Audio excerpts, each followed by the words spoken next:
Assalamualaikum warahmatullahi wabarakatuh. Baik, Bapak Ibu hadirin yang saya hormati, kita masuki acara selanjutnya. Marilah kita dengarkan bersama kata sambutan sekaligus pembuka acara. Dalam hal ini akan disampaikan oleh Wakil Rektor 3 Universitas Islam Riau. Kepada yang terhormat Profesor Dr. Admiral SHMH, disilahkan.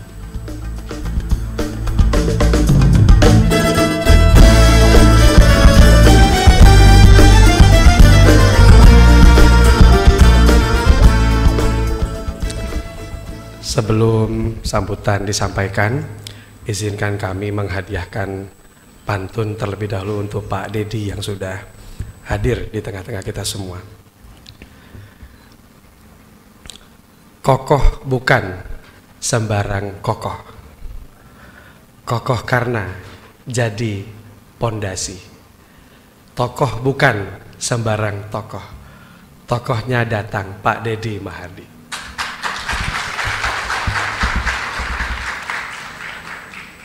Masih untuk Pak Dedi, karena beliau tamu kita. Hijau bukan sembarang hijau, hijaunya tidak silaukan mata. Selamat datang Pak Dedi Mahardi di kampus Universitas Islam Riau. Kita sambut dengan sukacita. Yang sama-sama kita muliakan dan kita banggakan. Saya menyebutnya tokoh kalau begitu Pak Dedi. Pak Dedi Mahardi, izinkan kami menyebut Pak Dedi sebagai tokoh inspiratif, motivator level nasional yang sudah hadir di kampus Darussalam Universitas Islam Riau, kampus dengan visi baru menjadi Universitas Islam berkelas dunia berbasis iman dan takwa, kampus yang baru saja mendapatkan peringkat akreditasi unggul untuk akreditasi perguruan tinggi. Sekali lagi selamat datang Pak Dedi. Terima kasih juga kepada Pak Dedi yang telah meluangkan waktu. Kami memahami sekali di tengah kesibukan Pak Dedi yang jadwalnya cukup padat, tetapi masih sempat meluangkan waktu memenuhi undangan dari Universitas Islam Riau. Dan tadi malam kami banyak berdiskusi sambil makan malam dengan Pak Dedi. Dan nanti mungkin beliau akan menyampaikan apa yang kami diskusikan tadi malam. Tapi yang menarik adalah beliau menyampaikan statistik tentang integritas dari pejabat publik ya Pak Dedi di Indonesia. Jadi beliau menyampaikan kondisinya sangat buruk sebenarnya ya Pak, yaitu mencapai angka 95% yang tidak berintegritas. Dan sambil bercanda saya bersampaikan ke Pak Dedi dan Bu Desi bahwa kita beruntung karena termasuk yang 5% itu. Nah, mudah-mudahan adik-adik tetap menjaga diri dengan komitmen integritas yang memang sangat dibutuhkan oleh bangsa ini. Karena narasumbernya Pak Dedi, nanti mari kita persilakan Pak Dedi yang menyampaikan materinya, termasuklah soal integritas kepada adik-adik semua. Karena kami ingin adik-adik nanti lulus itu menjadi lulusan yang tidak hanya berkualitas dari sisi akademik, tetapi juga berdaya guna. Karena memang adik-adik memiliki sesuatu yang ada pada diri adik-adik dan memang dibutuhkan oleh masyarakat dalam memecahkan berbagai persoalan di tengah masyarakat. Tanpa memperpanjang mukadimah, mari bersama-sama kita membuka kegiatan pembekalan karir pada hari ini dengan membacakan basmalah. Bismillahirrahmanirrahim. Mudah-mudahan Allah Subhanahu wa taala senantiasa memberkahi dan meridhoi setiap ikhtiar kita dan melimpahkan pahala tentunya dari apa yang kita lakukan. Bertemu di jalan pasti selisih. Cukup sekian dan terima kasih. Billahi taufiq wa hidayah. Assalamualaikum warahmatullahi wabarakatuh. Waalaikumsalam warahmatullahi wabarakatuh. Kami haturkan terima kasih kepada Bapak Wakil Rektor 3 Universitas Islam Riau. Nah, sebelum kami menghadirkan narasumber kita hari ini ke atas panggung, kalau kata orang Melayu itu Pak, istilahnya tak kenal maka tak sayang gitu. Jadi izinkan kami terlebih dahulu untuk menampilkan video profil tentang narasumber kita pada hari ini. Selamat menyaksikan.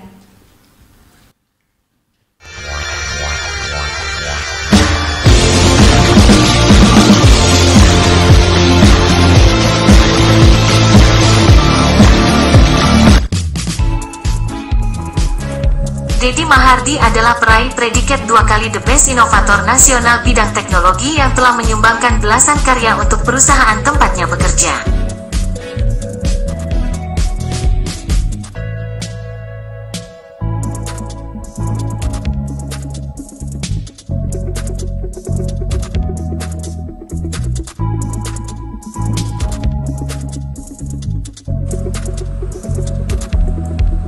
Sebagai penulis, Deddy telah menulis 28 judul buku yang mayoritas diterbitkan Gramedia, bestseller dan ada yang ditetapkan jadi buku utama KPKRI, ada di Amazon, Pustaka Negara Asing dan Nasional.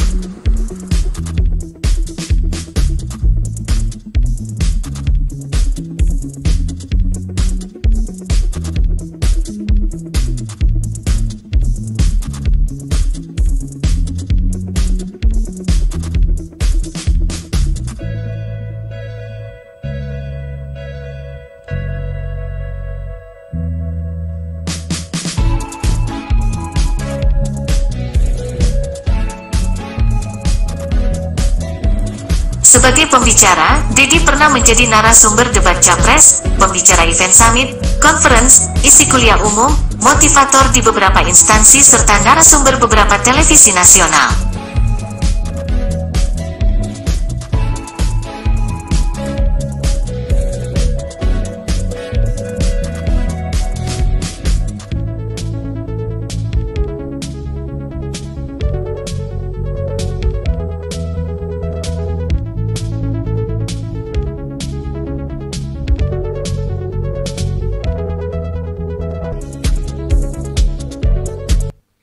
Memasuki sesi pembekalan materi pada hari ini, langsung saja kami jemput kepada yang terhormat Pak Deddy Mahardi, dipersilakan untuk maju ke tempat.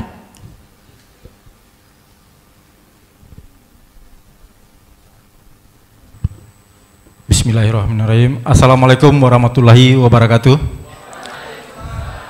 Izin Pak Warek, saya berdiri di sini, bukan di sana di podium. Yang kami hormati Bapak Warek, Pak Admiral, Ibu Desi, Pak Nafizal, Bapak Ibu pejabat Universitas Islam Riau, serta yang kami banggakan para calon wisudawan dan wisudawati Universitas Islam Riau. Apa kabar semua, adik-adik? Ya, jadi harus semangat ya, semangat, percaya diri. Itu modal untuk membangkitkan energi positif menuju menuju kesuksesan. Pada pagi hari ini saya akan sharing tentang how to build character integrity. Kenapa kita sharing tentang ini? Ya seperti kita diskusikan tadi malam dengan Pak Warek 3, bahwa kondisi integritas para penyelenggara negara dan para orang yang terlibat dalam penyelenggaraan negara itu, baik itu pihak swasta, itu integritinya berada pada titik nadir yang terendah sekarang, Pak. Hampir 95% ya interaksi ya penyelenggaraan negara itu penuh dengan intrik-intrik penyelewengan. Nah, ini penting buat adik-adik semua yang habis diwisuda akan memasuki jenjang karir, jenjang di mana yang tantangannya akan sangat berbeda dengan ketika adik-adik kuliah. Kalau kuliah hanya butuh ya untuk menimba ilmu, keterampilan berupa hard skill, tetapi di dunia pekerjaan soft skill juga tidak kalah pentingnya. Nah, kenapa juga saya sharing tentang integrity ini juga merupakan pesan dari beberapa tokoh nasional kepada saya sebagai pembicara. Lalu saya juga sebagai umat Islam, Pak Admiral, saya juga sedih, Pak. Ternyata marak dan retorika orang beribadah di negeri ini itu tidak sebanding dengan perilaku umat yang beribadah itu sendiri. Bayangin, sekarang itu ibadah haji juga diselewengkan. Ada orang yang antri 11 tahun, 12 tahun belum naik haji, tetapi ada orang yang tanpa antri tapi beri uang 100 juta menyuap ya, itu bisa langsung naik haji. Ya, ibadah saja diselewengkan, apalagi kegiatan keduniaan. Itu yang buat kita sedih. Nah, Saya coba gali terus dalam Al-Quran, apa kira-kira, ini muslim semua enggak? Ada yang non-muslim enggak? Kalau ada saya mohon maaf ya, ini kebetulan saya muslim, jadi saya ambil dasar latar belakangnya dari ayat Al-Quran. Ya, surat Al-Ma'un. Bismillahirrahmanirrahim. Ara'aital ladzi yukazzibu biddin fadzalikal ladzi yad'ul yatim wala yakhuddu 'ala ta'amil miskin fawailul lil musallin alladzina hum an salatihim sahun alladzina hum yurauna wa yamnauna ma'un. Artinya, tahukah Anda siapa yang mendustakan agama? Yang pertama itu orang yang menghardik anak yatim. Lalu yang kedua adalah orang yang tidak memberi makan orang miskin. Selanjutnya artinya, maka celakalah orang-orang yang sholatnya lalai,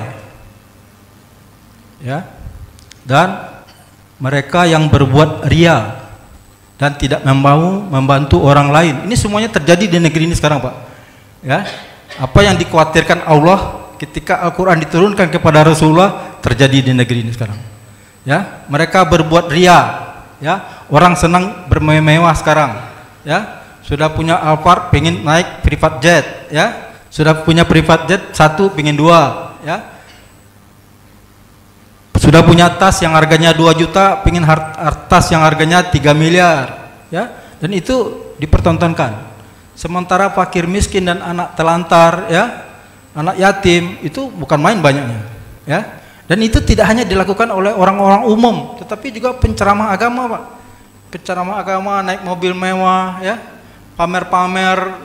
Nah, ini yang harusnya menjadi catatan buat adik-adik semua yang sekarang ini mau menuju jenjang karir berikutnya. Bagaimana hidup sederhana, hidup jujur, hidup berintegritas itu sangat penting. Ya. Apa efek paling mulia dari kita hidup jujur? Yang pertama adalah ketenangan hidup. Kita pasti hidupnya tenang, kapanpun, waktu bekerja dan setelah bekerja, setelah pensiun. Ya.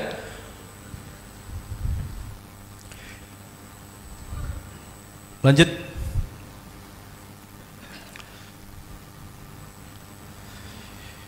Ini kontennya. Yang pertama, arti integritas, lalu pilar integritas, elemen integritas, dan cara membangun integritas. Ini cara membangun integritas ini kebetulan baru nih saya buat Pak Admiral. Waktu saya diundang rapat direksi Bank Indonesia lagi membahas tentang integritas juga, Pak. Bagaimana membangun integritas itu? Ya, lanjut. Integritas itu adalah sikap dan keteguhan hati untuk bertindak dalam kerangka nilai-nilai kebenaran yang hakiki. Itu yang penting, hakiki, bukan kebenaran menurut diri sendiri. Ya, banyak orang sekarang merasa benar di jalan yang sesat. Itu akan semakin tersesat. Itu kebenaran itu harus hakiki.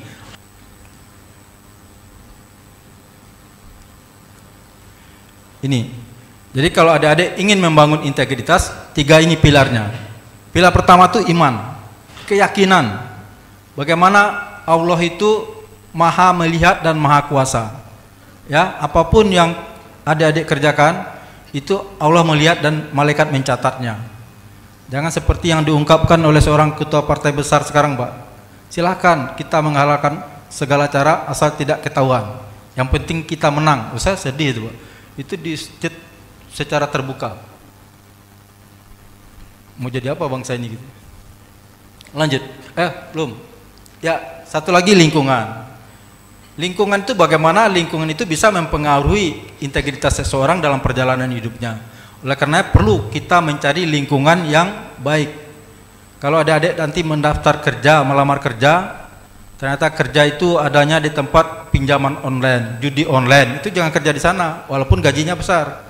Itu pasti tidak diridhoi oleh Allah. Ya, jadi carilah lingkungan hidup, lingkungan pekerjaan, lingkungan yang bersih, yang sesuai dengan nilai-nilai agama kita. Lalu yang ketiga, yang terakhir itu adalah kemampuan. Ya, walaupun kita punya iman, lalu lingkungan kita bagus, kalau kita tidak punya kemampuan untuk menghidupi diri kita dan keluarga kita dengan kemampuan yang kita miliki, maka ada kemungkinan juga kita akan terjebak menyeleweng, menghalalkan segala cara. Makanya penting juga kita membangun kemampuan. Kemampuan itu tidak hanya bisa didapat dari bangku kuliah, tapi juga bisa dari mana-mana, ya. Jadi saya mencoba dari awal berkarir itu Pak di perusahaan bercoba secara lurus Pak. Karena kenapa saya harus bekerja dengan lurus? Saya juga punya latar belakang. Kebetulan kakek saya di kampung itu termasuk orang yang kaya raya Pak. Pada tahun 40-an 50-an itu kakek saya pakai mobil Morris Pak. Pada saat orang kaya di kampung saya masih pakai sepeda rally. Tetapi ketika saya remaja, itu harta kekayaan nggak bisa diapa-apakan, Pak. Dalam Al-Quran atau dalam hadis kalau salah juga ada kan, sahabat Rasulullah yang kaya raya, tetapi keturunan pertama dan keduanya itu hidupnya sudah mengemis. Jadi bagaimana harta itu bukan segalanya.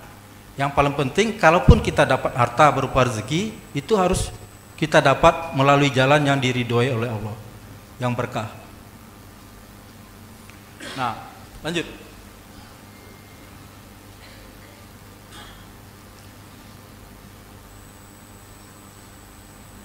Ya, sudah kita sampaikan tadi, keyakinan akan adanya Allah dan keyakinan setiap perbuatan baik akan dibalas dengan kebaikan, sebaliknya juga begitu. Lalu lingkungan, semua yang ada di luar diri kita. Sudah kita bahas juga tentang lingkungan kehidupan, lingkungan bekerja, ya semua lingkungan. Itu harus kita pilih-pilih lingkungan yang bersih, lingkungan yang akan mendukung kita untuk hari ke hari semakin baik. Ini kapasitas dan adalah kemampuan untuk berbuat dan menyelesaikan masalah juga, sudah kita bahas. Nah, kemampuan itu sekali lagi saya sampaikan tidak hanya bisa didapat dari bangku kuliah. Jadi pikiran itu adik-adik semua, kalau kita asah, ya pikiran itu sama seperti layang-layang. Kalau kita mainkan, kita asah, dia bisa sangat tinggi dan sangat jauh. Tetapi kalau kita malas, kita diam saja, ya bangunnya siang, malas mikir, ya dia kependam aja di bawah kayak layang-layang. Ya lanjut. Nah, sebelum saya lanjutkan, saya ingin sampaikan juga. Kenapa saya bicara juga tentang integritas ini? Saya juga tadi sudah dilihat di profil saya juga menulis buku utama KPK RI. Saya tulis buku yang ke-7, judulnya Integritas Bangsaku. Terus lanjut. Nah, hubungan antara ibadah dengan integritas. Ya, jadi bagaimana pentingnya adik-adik semua untuk percaya diri. Nah, untuk percaya diri itu modal pertamanya harus jujur. Kalau kita nggak jujur, ya itu bukan percaya diri, namanya nekat. Karena suatu saat begitu kebohongan kita terbongkar, ya percaya diri kita jadi langsung terjun. Tapi kalau kita selama ini berbuat secara jujur, secara benar, ya percaya diri itu makin lama makin kuat. Tidak khawatir akan ditumbangkan oleh orang lain. Nah, hubungan ibadah dengan integritas, ya adik-adik semua. Walaupun anak sulung saya mungkin lebih tua nih dari para visitor ini, saya panggil adik-adik aja. Ya, hampir semua hikmah dalam ibadah itu mengandung aspek kejujuran. Yang pertama misalnya sholat. Sholat itu kita pada saat sholat berjamaah, kita batal atau tidak, ya keluar angin atau tidak, itu yang tahu hanya kita dan Allah atau malaikat. Artinya ada di sana kejujuran kepada diri sendiri dan kejujuran kepada Sang Pencipta. Lalu ibadah zakat, kita disuruh menghitung sendiri. Artinya itu kejujuran kepada diri sendiri. Ya, hampir semua ibadah dalam Islam itu mengandung aspek kejujuran. Tapi kenapa orang yang mayoritasnya beribadahnya rajin malah tidak jujur? Malah ada orang yang berdusta itu sudah menjadi hobi aja, Pak. Tidak perlu berdusta, dia juga berdusta, Pak. Kita kaget juga. Nggak ada kepentingan sama sekali. Nggak ada untungnya berdusta, tapi tetap berdusta. Ya, itu karena jadi kebiasaan, habit. Ini itu yang harus segera dihilangkan. Karena kejujuran akan berbuah kepercayaan, dan kepercayaan itu adalah sesuatu yang sangat mahal sekali. Tidak bisa diganti dengan uang, tidak bisa diganti oleh apapun. Ya, lanjut. Ini buah dari integritas, ini yang saya ceritakan tadi. Pertama kepercayaan, lalu ketenangan, keturunan, kekhusyuan dalam ibadah dan keberkahan. Ya, kepercayaan itu, ya, itu kalau kita sudah dipercaya, ya, itu apapun bisa kita dapatkan. Kalau orang sudah percaya, makanya banyak mantan-mantan anak buah ya yang jadi bos besar karena dipercaya oleh bosnya, diserahkan malah perusahaan itu kan. Jadi makanya dari sekarang adik-adik jangan sekali-sekali berdusta. Jaga kejujuran. Karena itu nanti akan menjadi modal utama untuk meniti karir berikutnya. Lalu ketenangan dalam hidup itu sudah pasti. Kalau kita nggak pernah berbuat curang, kapanpun diperiksa silahkan. Kita nggak pernah. Lalu juga berikutnya juga ketenangan berkeluarga. Ya, kalau nggak ada hal-hal yang negatif yang kita berikan ke anak istri, ya insya Allah kehidupan keluarga juga akan damai-damai aja, aman-aman saja gitu. Lalu kekusukan dalam ibadah. Saya yakin orang-orang yang beribadah tapi dari uang yang tidak halal itu pasti tidak kusuk. Itu hanya seremonial aja, Pak, untuk pamer-pamer gitu kan. Maka penting sekali hidup berintegritas. Keturunan juga begitu. Jangan berharap anak kita jadi anak yang soleh, yang kelak ketika kita meninggal akan mendoakan kita, jika yang kita beri makan kepada anak-anak kita itu bukanlah hal-hal yang halal. Nah, pernah dulu saya diundang oleh sebuah polda, Pak. Di Riau saya cerita ya, Pak ya. Jadi ada beberapa orang perwira itu bertanya, hampir sama semua pertanyaan. Kami sudah berada di lingkungan yang seperti ini, ya sulitlah kita untuk mengatakan halal semua yang kami dapat, katanya kan. Bagaimana caranya untuk kami memulai hidup jujur? Saya jawab, gampang Pak, yang penting ada kemauan sebenarnya. Yang pertama yang Bapak lakukan, pisahkan rekening yang betul-betul halal seperti gaji, honor apa-apa, sama uang-uang yang nggak jelas nih sebenarnya. Lalu yang buat makan, buat kehidupan, buat pendidikan, buat inilah, itu gunakan uang halal ini. Nah, uang yang tidak halal ini secara perlahan-lahan Bapak sumbangkan. Kalau Bapak tidak bisa nolak, tapi jangan Bapak pakai, Bapak sumbangkan. Lama-lama nanti dia akan ini sendiri. Uang-uang yang tidak jelas ini akan berkurang sendiri. Karena ada yang cerita seperti itu, Pak. Akhirnya ya bisa hidup dengan jujur. Lanjut.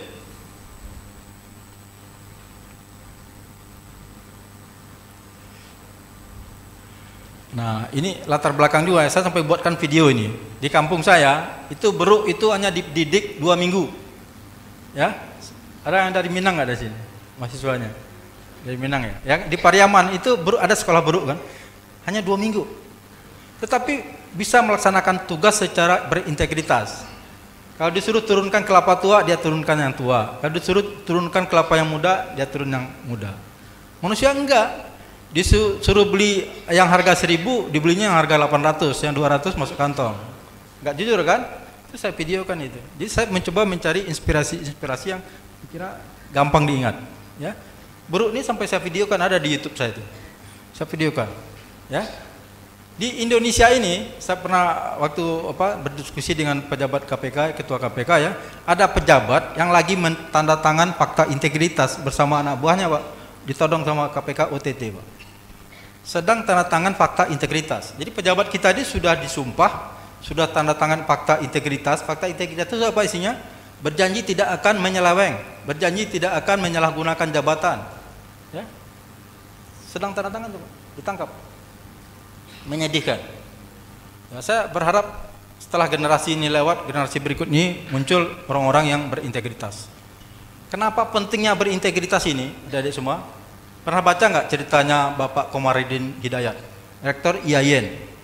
Beliau datang ke Finlandia, ke Denmark. Denmark itu negeri yang sangat dingin, ya, hawanya sangat dingin dan cuacanya juga ekstrim. Rentang waktu antara siang dan malam itu jauh sekali bedanya. Malamnya lebih panjang, siangnya lebih sedikit. Artinya produktivitas rakyatnya sebenarnya sedikit. Tetapi kehidupan rakyatnya sangat sejahtera. Mereka tidak punya tambang emas kayak Freeport, ya. Mereka tidak punya minyak kayak Pekanbaru, kayak Riau, tetapi sejahtera. Begitu diteliti, kunci pertamanya adalah jujur. Kehidupan interaksi antara rakyat dengan pemerintah semua berlaku dengan secara jujur. Tidak ada pakai uang tip, tidak ada pakai suap menyuap. Maka sangat penting sekali integritas dan kejujuran itu. Ya, lanjut. Ya, ini sudah kita ceritakan tadi ya, latar belakangnya banyak orang yang yang tidak jujur, korupsi, hikmah kejujuran. Nah, yang terakhir ini yang lebih penting lagi diingat, ya. Orang yang berutang itu kalau dia mati syahid saja itu tidak diterima oleh Allah, ya. Apalagi mati biasa. Nah, bayangin orang korupsi itu berutangnya kepada negara, mencuri uang negara, ya.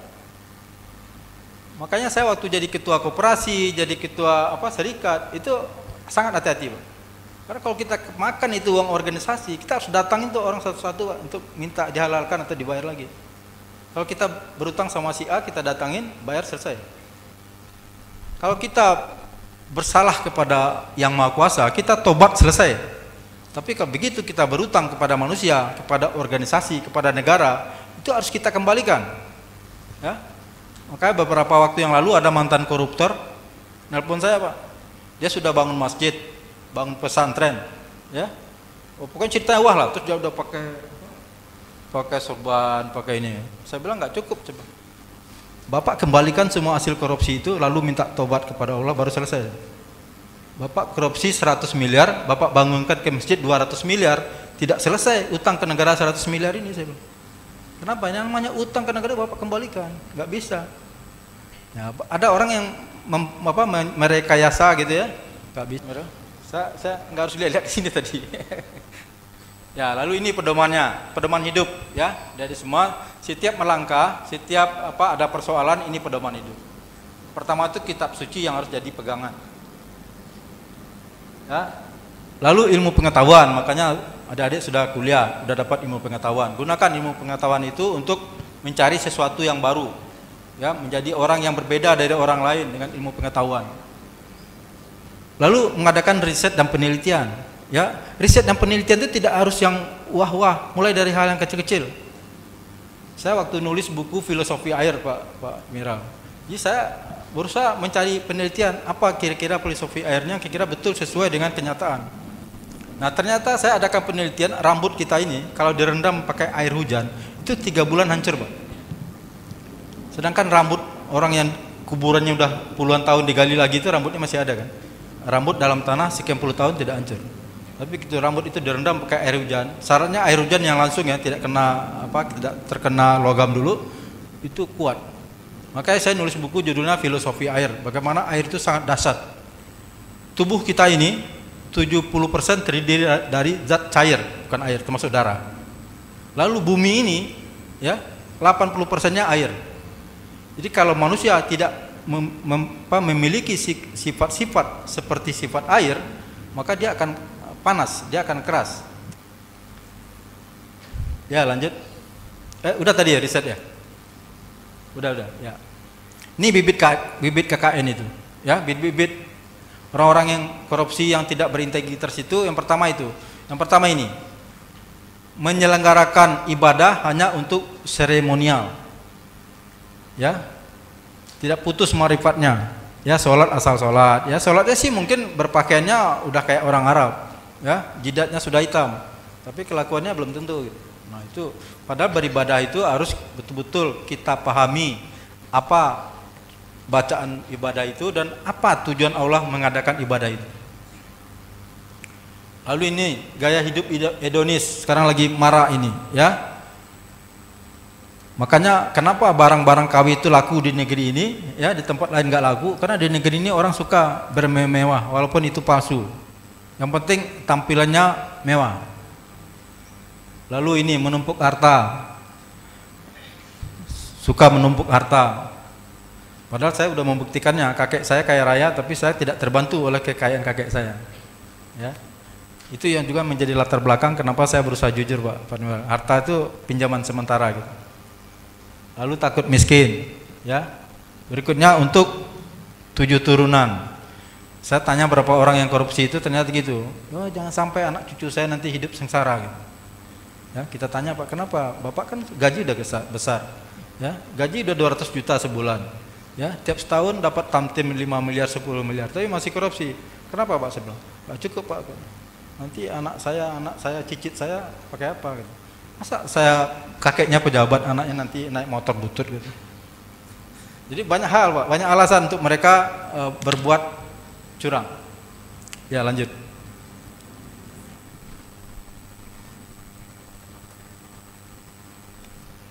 Lanjut. Nah, ini yang perlu dipahami elemen integritas. Pertama itu yang utamanya memang jujur, lalu yang kedua amanah, Ya, amanah itu tahu? Amanah? Amanah itu mengerjakan apa yang diperintahkan, sesuai dengan yang diperintahkan. Lalu adil, ya, berbuat adil, konsisten, ya, tidak berubah-ubah, malu hati. Kalau kita berbuat salah aja sudah malu hati, apalagi berdusta atau menyeleweng. Lalu yang terakhir yang enggak kalah pentingnya, berani membela yang benar. Itu juga bagian dari integritas. Kenapa dulu Pak Ma'ari Muhammad, ya, mantan Menteri Keuangan, hanya disebut sebagai Mr. Clean. Dia tidak disebut sebagai orang yang berintegritas, karena dia hanya jujur buat dirinya, Pak. Dia sebagai menteri tidak mampu mengubah Departemen Keuangan yang begitu bobrok menjadi departemen yang bersih. Dan sampai sekarang juga Departemen Keuangan itu termasuk yang belum bersih. Ya, dulu Bu Sri Mulyani mengatakan dengan menaikkan gaji pegawai Departemen Keuangan, maka orang keuangan akan bersih. 2 bulan habis itu terjadi kasus Gayus Tambunan. Gak bisa. Uang itu bukan segalanya bisa mengubah orang. Kalau masalah mental, ya, dan iman itu sudah nggak benar, digaji berapapun, dia akan seperti terminum air laut. Makin diminum makin haus. Itu koruptor itu seperti itu. Ya, lanjut. Nah, ini proses menanam integritas. Ini kebetulan nih masih anak muda. Ya, proses menanam integritas kepada diri kita dan anak kita dan keluarga kita itu dimulai ketika adik-adik semua mencari pasangan. Ya. Kalau hanya melihat cantik dan gagahnya saja tanpa melihat agamanya, ya, nah, bisa terjadi nanti menjadi keluarga yang tidak sakinah. Ya, penting sekali melihat karakternya. Ya, lalu di sini di proses pernikahan ini usahakan biaya semua yang untuk pernikahan ini tidak satupun uangnya tidak halal, ya, tidak mengganggu orang lain juga penting nih. Ini sekarang terjadi di daerah saya.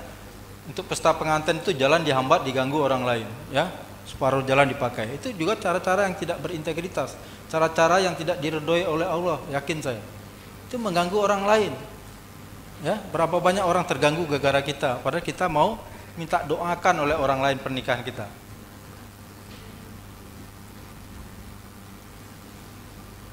Ya, berikutnya waktu ibunya hamil, apa yang dimakan, ya, kemana perginya, itu juga tetap dijaga dari hal-hal yang tidak diridhoi Allah.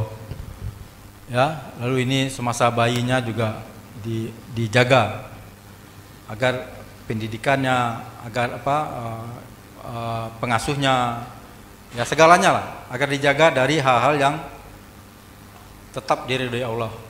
Lalu selanjutnya di lingkungan pekerjaan. Lanjut. Ini hasil diskusi saya dengan waktu diundang pada FGD para direksi BI. Bagaimana cara menumbuhkan integritas itu? Ya, waktu itu dari Ketua KPK negaskan bikin aturan yang tegas. Ya, ternyata mantan pejabat KPK yang dari Polri begitu dipindah ke Polri, lah ceritanya, kena tangkap, korupsi dan dihukum sampai dipecat. Gak bisa. Kalau cuma menegakkan dari satu sisi tanpa membangun iman dan ini nggak bisa. Akhirnya saya bilang gini, salah satu cara yang saya usulkan itu dicangkokkan Pak Admiral. Dicari orang-orang terbaik di suatu instansi yang betul-betul sudah teruji integritasnya, ya, tidak tergoda lagi, lalu disusupkan ke beberapa instansi untuk menjadi agen-agen perubahan. Oh, itu Direktur BI setuju, Pak? Oh, setuju Pak Dedi. Ya, harus kita bangun karakter itu dan habit jujur itu. Gak bisa hanya dengan peraturan. Karena semakin ketat aturan, maling semakin pintar untuk mengakali aturan. Apalagi Bapak orang hukum kan, pasti gitu Pak ya. Apalagi para pengacara itu pintar sekali ngakalin hukum. Lanjut.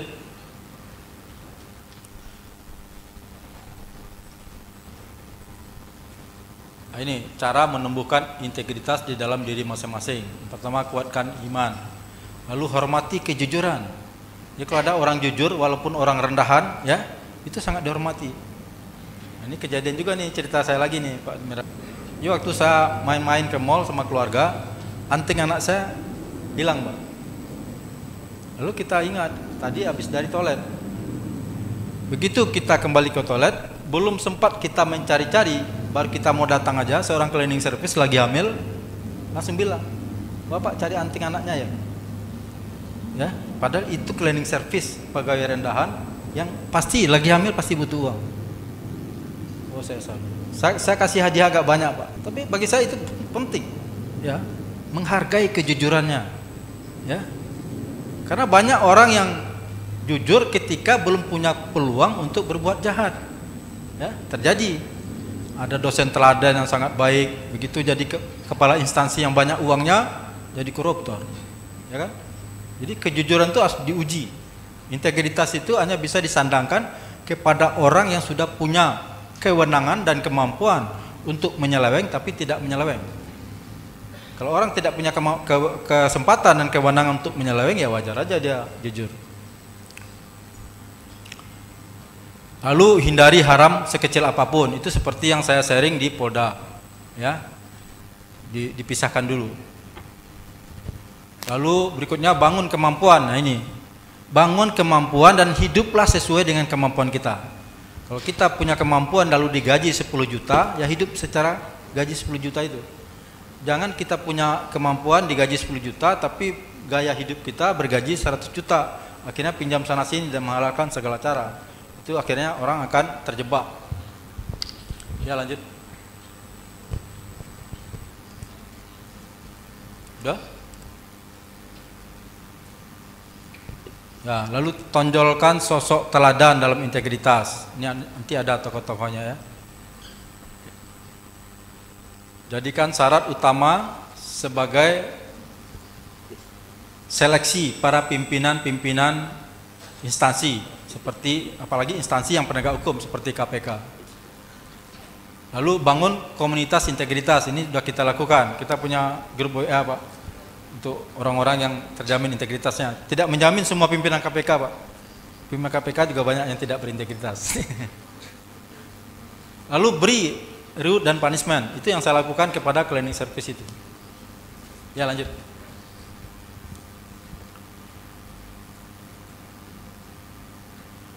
Ya ini aja ya OTT ya. Lanjut. Ini salah satu ini tokoh yang menurut saya berintegritas. Ini yang paling kanan ini adalah almarhum Buya Syafi'i Ma'arif. Ya, ini saya buktikan bahwa beliau berintegritas, almarhum. Ya.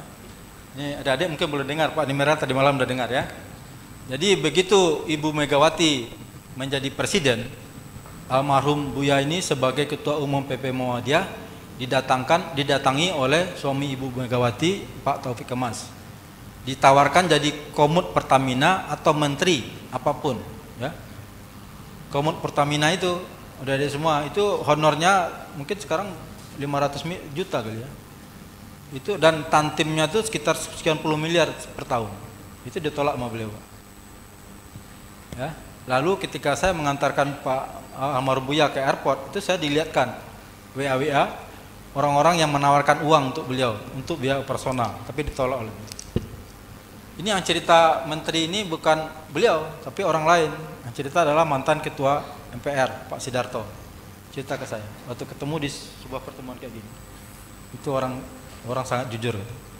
Anda bersyukur menjadi murid dan orang kepercayaannya. Ya. Lalu ini juga nggak kalah hebatnya almarhum Artijo Al-Kausar, mantan hakim agung yang honornya gajinya mungkin sekitar 100 juta Pak hakim agung itu ya. Tetapi begitu meninggal punya harta kekayaan cuma 300 juta.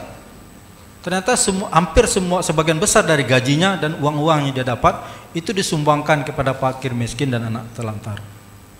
Artinya almarhum sudah melaksanakan surat Al-Maun tadi.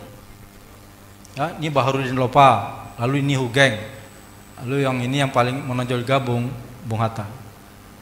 Bung Hatta ini begitu selesai jadi wakil presiden ditawarkan oleh perusahaan asing, bukan perusahaan Indonesia, menjadi komisaris dengan gaji dolar, ya. Tetapi beliau menolaknya. Padahal ketika beliau pingin beli sepatu Beli aja itu nabung dulu dari bulan ke bulan. Ya. Ini perlu kita teladani orang-orang ini. Ya lanjut. Oh udah habis. Demikian paparan saya. Mudah-mudahan ada manfaatnya. Mohon maaf apabila ada salah dan kekurangannya. Silakan yang ingin bertanya. Baik, kami ucapkan terima kasih. Pertanyaan pertama kita buka 3 sesi dulu. Adik, dengan siapa namanya? Dengan Cindy. Oke, Cindy boleh berdiri, sebutkan nama lengkap dan asal fakultasnya juga. Oh, kira yang dari estetik kan. Rektor estetik aja. Bismillahirrahmanirrahim. Izin Pak. Ya. Perkenalkan, nama saya Cindy Gloneza Sinaga dari Fakultas Ekonomi dan Bisnis. Saya ingin bertanya bagaimana cara menjaga integritas ketika menghadapi tekanan bisnis yang mengutamakan keuntungan di atas nilai-nilai moral. Kasih, Pak. Karena background saya dari Fakultas Ekonomi dan Bisnis, Pak. Jadi saya berbicara tentang bisnis. Kasih, Pak. Ya. Cindy ya? Udah, langsung jawab atau gimana? Langsung jawab boleh Pak? Ya, bagus, langsung jawab daripada saya lupa. Apapun janji atau harapan yang akan didapat, tetapi itu tidak berintegritas, tidak jujur, itu harus ditolak. Yakinlah bahwa rezeki itu dari Allah, ya. Itu yang penting. Jadi itu cara menolaknya. Apapun, ya, mau dapat untung misalnya 100 miliar, 200 miliar, ya, kalau itu tidak diridhoi Allah, harus ditolak. Kenapa? Itu penyelewengan itu ibarat terminum air laut. Begitu menyeleweng misalnya 100 juta, yang didapat 100 juta dari cara meleweng, begitu itu didapat, maka berikutnya akan ingin menyeleweng di atas 100 juta. Pasti seperti itu. Itu yang harus diingat. Jadi Allah sudah jamin rezeki setiap yang bernyawa. Jangan pernah takut kelaparan. Ya, asal ikuti perintah Allah. Ya.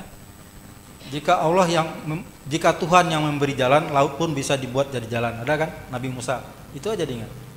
Jadi jangan pernah menyeleweng dari aturan Allah. Puas? Ya, kasih bukunya. Oke, baik. Izin Pak, Assalamualaikum warahmatullahi wabarakatuh. Perkenalkan, nama saya Raidi Sultan Malik dari Fakultas Hukum.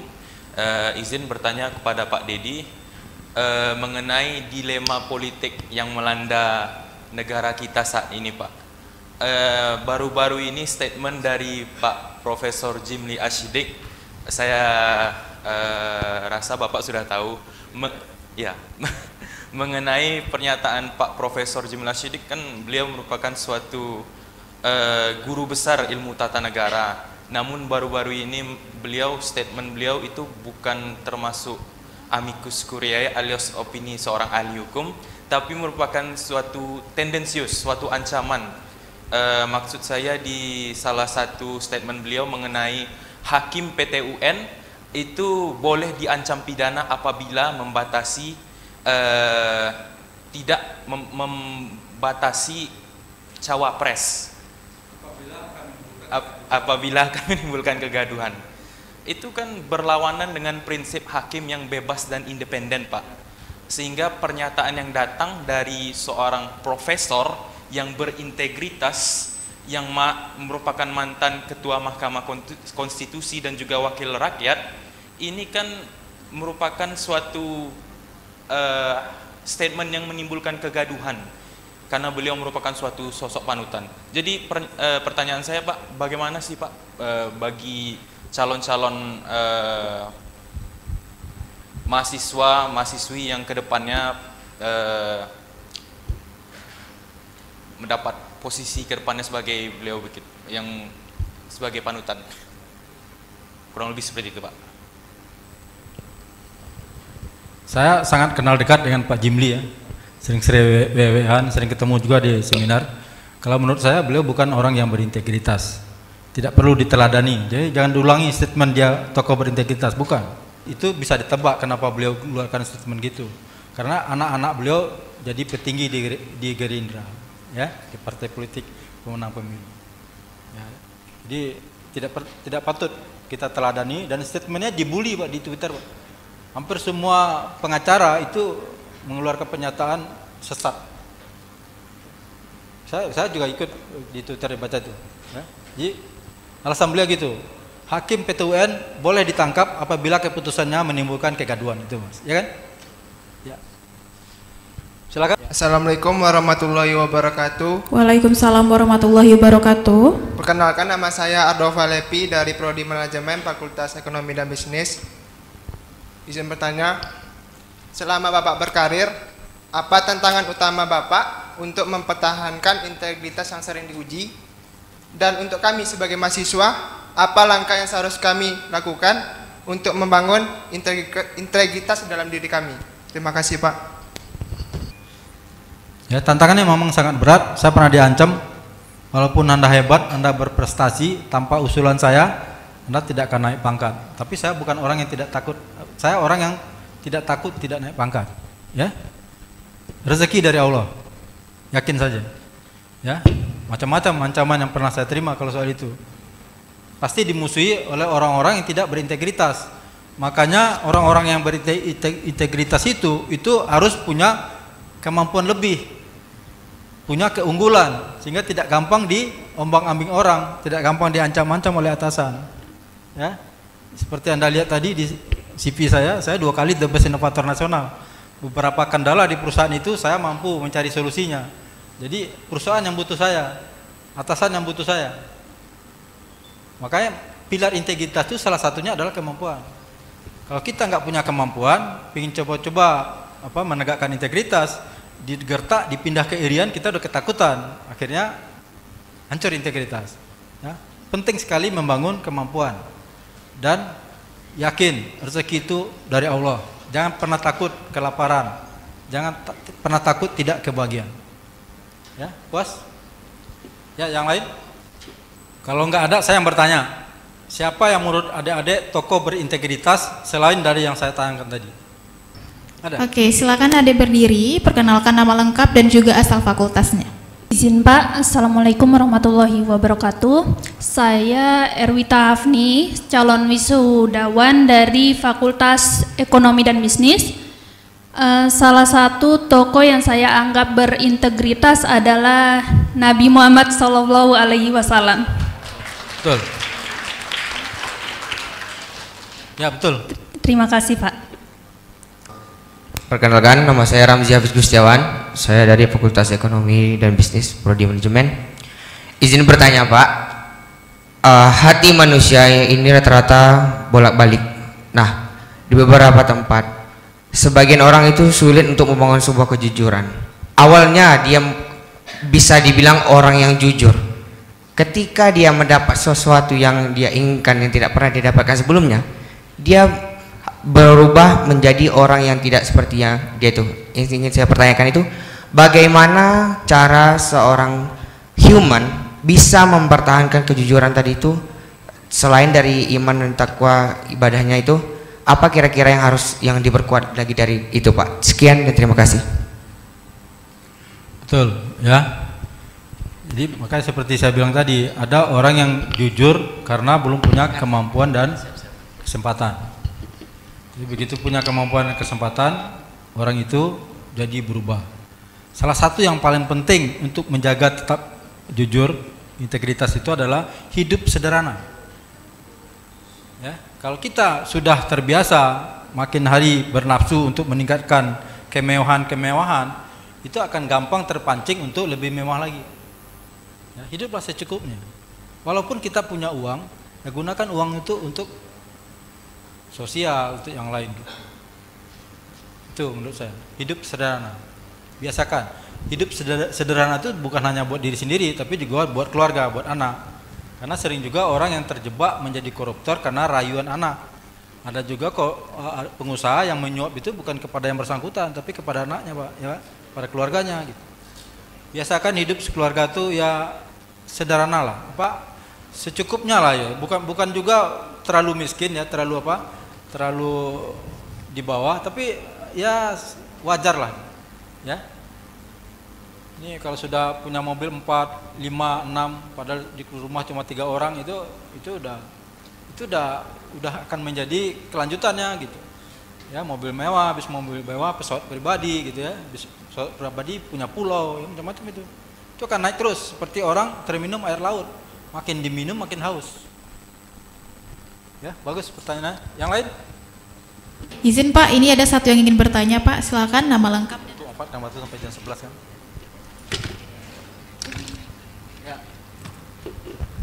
Assalamualaikum warahmatullahi wabarakatuh. Waalaikumsalam warahmatullahi wabarakatuh. Perkenalkan, nama saya Nindi Kurnia Putri, saya dari Fakultas Ekonomi dan Bisnis, jurusan Manajemen.